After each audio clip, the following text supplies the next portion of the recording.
So we've got 19 new Ascendancy classes on Right. top of the existing 19 Ascendancy classes. Yeah.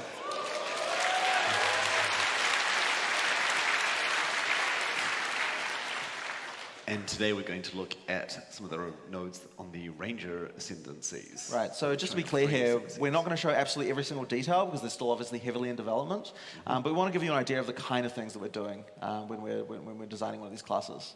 So so here's the layout for which Ascendancy is this? This is what we're calling the Survivalist at the moment. She is sort of the more advanced of the three new Ranger Ascendancies because she's got a lot of flexibility. She's got a lot of interesting things she can do, many of which we couldn't even do with the old skill system. Right, so yeah, that has been one thing that I know that you guys have been really trying to do is get more things that we sort of couldn't do before. So with that in mind, what do we have first up? Well, gems in your weapons grant 2 skills, and one is supported with greater multiple projectiles, and one is supported by the barrage support.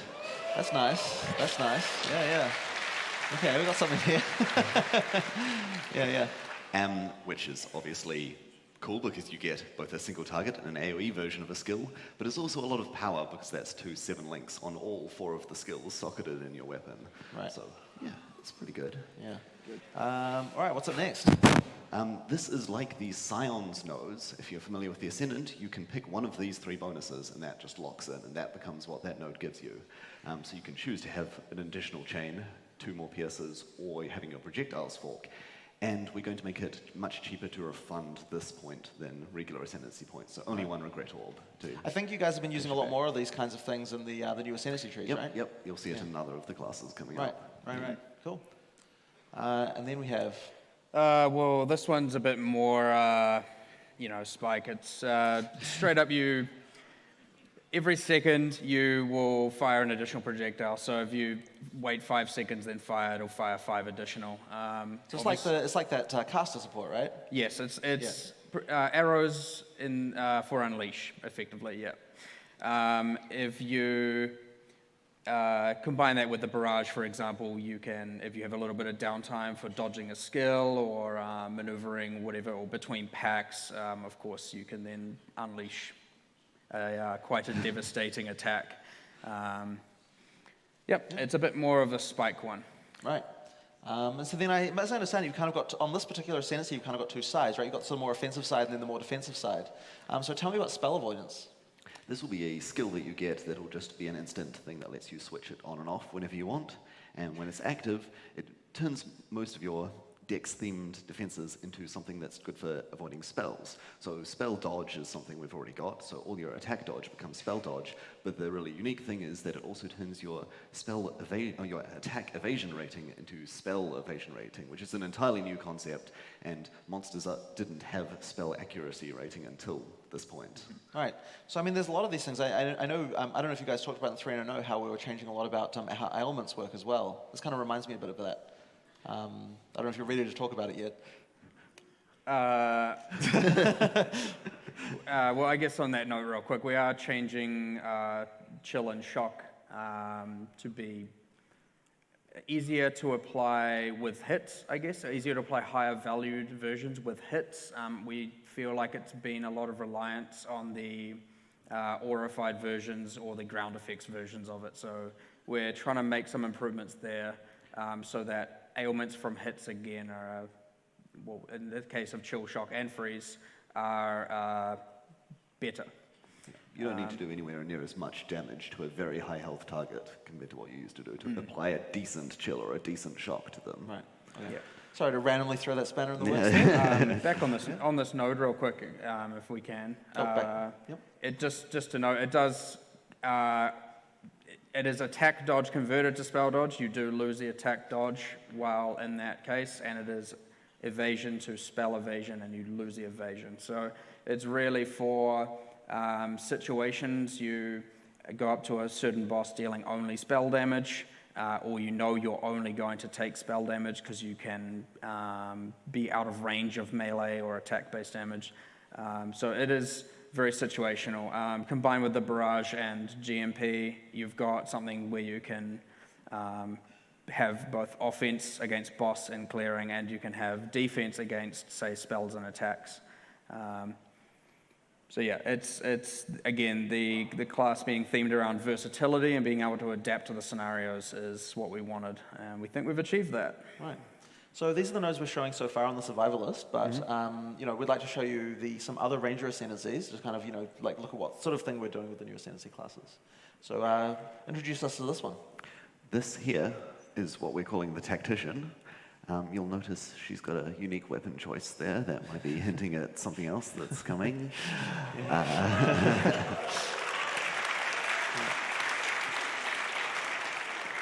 You'll also notice, if you look closely, that there's a hail of arrows coming from behind her. I wonder where that's coming from. All right. The new Flare Arrow skill is a meta skill. You can put any rain skill, like Rain of Arrows or Blast Rain, or skill supported with the new Arrow node support. And then you use the flare arrow at a location, and then you start getting airstrikes of that rain skill coming down on that location over a long period of time. So this is like a World War II, like call in the artillery kind of thing going on there. Yep. Yep. This character was actually a little bit inspired by some of the development on Lion Eye for Legion. He had a similar skill.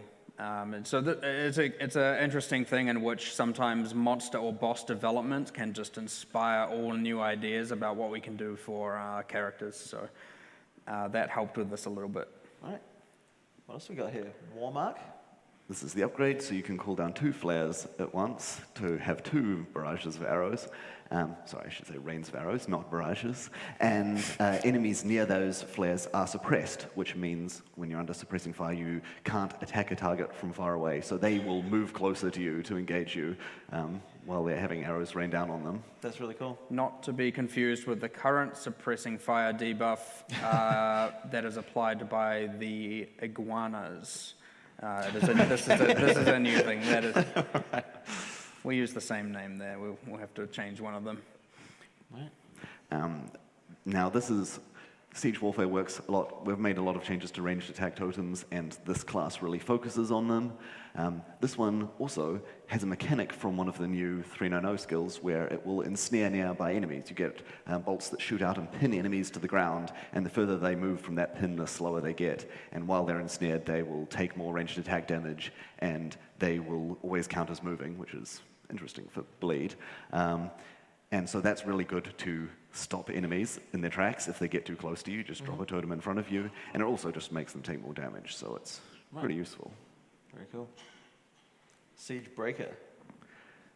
This one makes your most recently placed totem supercharged, as I like to think of it, where it's just doubling its damage and attack speed, so 4 times damage, math, and you take half damage. Oh, the totem takes half damage. So this is really good for the new ranged attack totem places a lot of totems where you're going around placing 3 or 4 totems at once, but this one makes your first one real impactful. So it's real great for clearing quickly, and also it's just a real powerhouse for taking down a boss. Right. Close combat specialist. Well,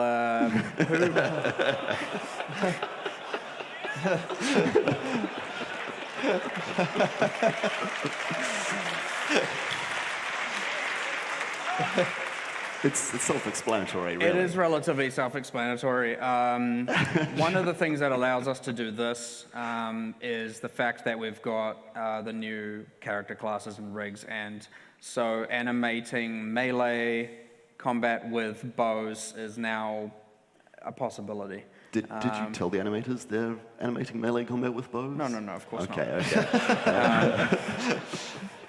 If they're out there, they just learned about it. Yes, there's no reason that a ranger just has to fire arrows, so this is what you get. Yeah. All right, so now we're getting something. Okay, this is what we're calling the Beastmaster. She likes beasts, particularly cats. Yep. So, should we go and have a look at what she's got going on? Yeah. Now, and here's what the tree looks like. So yeah. She is the master of shapeshifting for the ranger, So if we look at the first node, this is the only way to get the werecat form skill, which is the high crit shapeshifting form. So we have a few different shapeshifting forms. One of them we wanted to build into this Ascendancy class, but the other ones focus on different elements of, you can imagine, so yeah, this one's high crit, right? high crit, yep. Yeah. Wolf is damage and is quite mobile, and the bear Right, is, and, yeah. okay. Don't know if we're supposed to talk about the bear, but it's pretty obvious, I guess. Yeah. there's always a bear. And this isn't just great because of the werecat form, it also improves all of your other shapeshifting forms. You'll notice there's a lot less of the stat clutter on these nodes. We've only got 2 stats on this thing. It's just giving a strong damage bonus, which is something we've really focused on these new Ascendancy classes. We just 1 really impactful or 2 really impactful things going on, rather than spreading it all over the place, which is going to require a bit of a rebalance from the old Ascendancies as well. We'll see how they fit into that as they sort of bring them up to the same level. And then gated behind that, of course. Yeah, now this one's a little complex.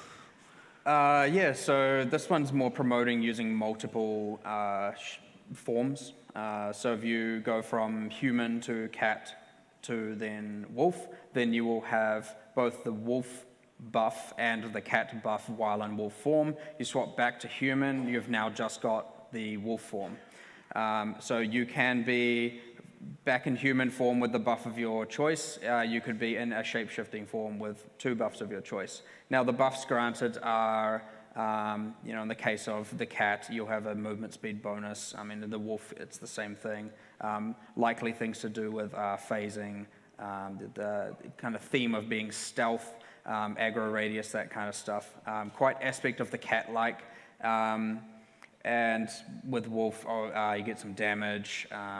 With bear, you get some tankiness. So this is quite powerful, and again promoting multiple forms instead of just the same one. But you can do that if you want as well. Okay, this Ally one. of the Wild. Yeah, this one lets you have a cat companion. Just as you've always wanted.